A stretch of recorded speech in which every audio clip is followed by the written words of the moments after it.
Okay, this is Christiane, the Mosaic Shaman back.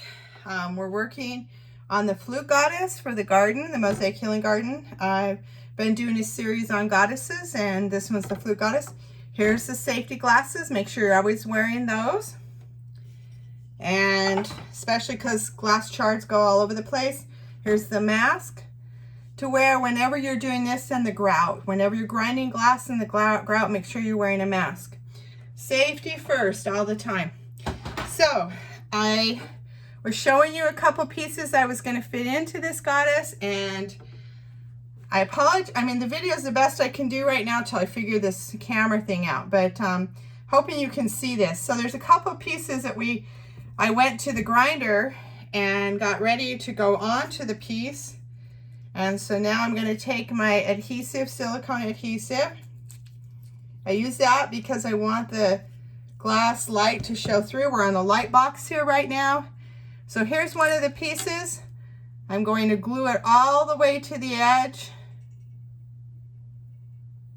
Fit it into this spot. Now, there's going to be spaces here where it doesn't fit like perfect. When I first started Mosaic, first of all, I was really scared of the glass cutting process, and it took a while for me to get used to that. But then I also just spent so much time trying to get it perfect. And that's one thing that I like about Mosaic artwork, is it's very forgiving. It doesn't have to be perfect.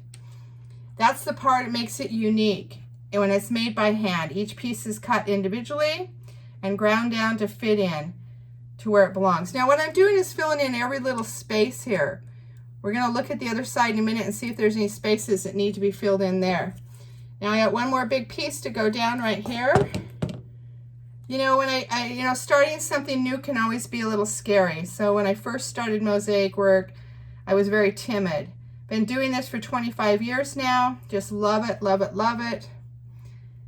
This piece goes right there. Oh, you saw a piece that was wiggling there that I thought was glued down, is not. Now, if a piece moves and you pick it up, glue it back down. If you have to readjust, always glue it back down, because it needs that glue and a new coat of it to stick all the way to the edges. That piece right there is going next to that cute little hat. And let's move over here.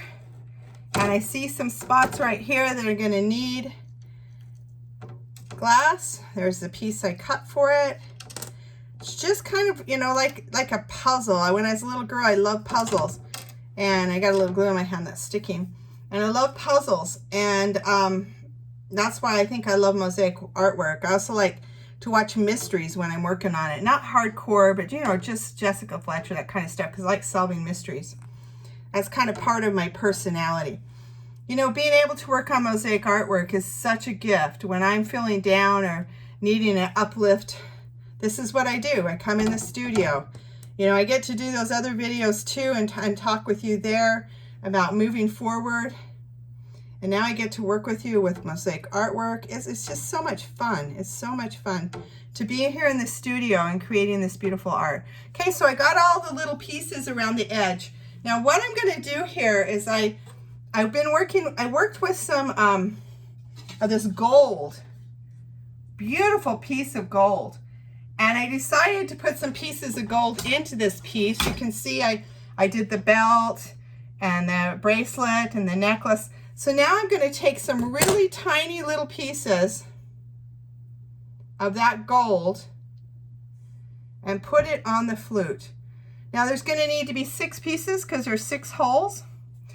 They were interesting to grind down because those little pieces, man, they can really get the fingers. And they're just teeny little pieces, and I'm going to put a little bit dab of glue on there. Stick them on there. That'll make my flute pop out here. You know, life isn't always perfect, and our Mosaic art isn't always perfect, but art is one of those forms of moving and movement that'll give you some excitement. I can see I got a little bit of glue on here, which will show up when I grout. So I'm going to wipe that off. And I took and put the flowers. Remember that glass that I took and I put the glitter on the back of?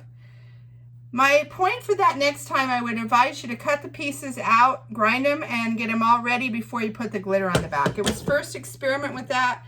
The reason I would suggest you do that is because the glue, of course, when it gets wet, might take some of that glitter off. Like I said, I don't usually work with gold, but I'm really enjoying the gold on this piece. I'm more of a silver person, just my personality, I guess. So one more on the flute. And then what I'm going to do to fill in those corners you can see there is I'm going to actually put this right in the grout. So when we get to the grout, I'm going to put seashells around the corners. And that's how I'm going to fill these in. So I think she looks pretty good. I'm pretty excited about her. I like how she turned out, except this piece got upside down, so we'll pull it off. Redo it. Wipe it off really good. It's hard with those little pieces. Put it back on there. Move this one back into place. Now all she needs to do is be grouted. Remember to leave the grout lines. I leave space between here. I want to use, when I use this, I want to use a non-sanded grout. That's why my spaces aren't too big apart. That way I can use a non-sanded grout. But I really like her. And I'm going to put her in the group here with the rest of them. And I'm going to give us a chance to kind of like look